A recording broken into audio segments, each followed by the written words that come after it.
Jacksonville has a role to play here.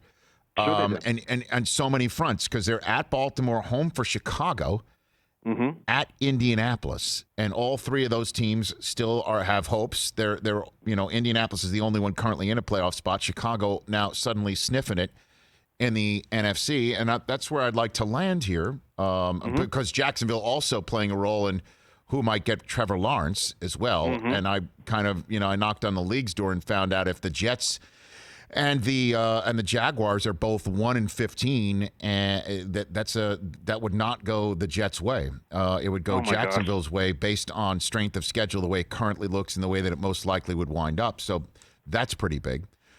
So hold on, Rich, because yes. I had heard that, and I know it's complicated. Yes. And you checked in with the league. If they both end 1-15, yes. Jacksonville gets the number one pick? It goes to strength of schedule, and whichever team has the easiest strength of schedule would be the ones that gets the first overall pick, because here it would mean that you sucked the worst against the least of competition. It actually counts against you to suck terribly against better competition. It's kind of like, your golf game. You're not supposed to hit a ball hard and for it to go very far. It's counterintuitive here. Swing easy. Yeah, right. And so right now, believe it or not, what would count against the Jets, remarkably, when it all comes down to it, is they choose the 1 year to go so bad in the year in which the AFC East suddenly gets much better than it ever was. And that the Jacksonville Jaguars have 4-9 Houston sitting in there, and that leads to their benefit. That's the way it currently looks right now. See, I find this immediately compelling. I'm all of a sudden into it. Never mind the Packers and Saints and the Chiefs. I like this. Riddle me this. Yes. What happens week 17 if the New York Jets are 0-15? Yes. And Bill Belichick surmises that losing to the Jets that day could actually help the Jaguars get Trevor Lawrence, thus keeping him out of the AFC East.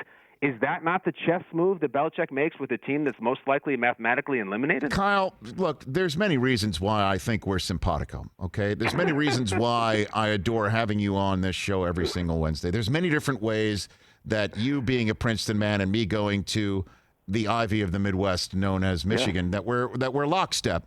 We actually have been talking about this very moment I love it. For days. As a matter of fact, we had Tom Curran of NBC Sports Boston, when we gave that concept to him, ask him what Belichick would do. What did he call that, Chris? He said he was writing it down because it's a talker. That's what he said. It's a talker. It's a talker. That's what it is. Yeah. Because it would run completely let's talk about counterintuitive, completely against Bill Belichick to lay back in any way, shape, or form, let alone against the Jets. Part of me thinks that he would love to stick the Jets with the ignominy of an 0-16, that they would join the Tampa Bay Buccaneers of the 70s and the Lions and the Browns of the aughts and teens, that he would love to stick them with that. But if it means no Trevor Lawrence in his division, that's a talker, which we're talking about right now. It's great. It's not occurred to me. You guys are ahead of me on this, and that's the perfect person to ask in Curran.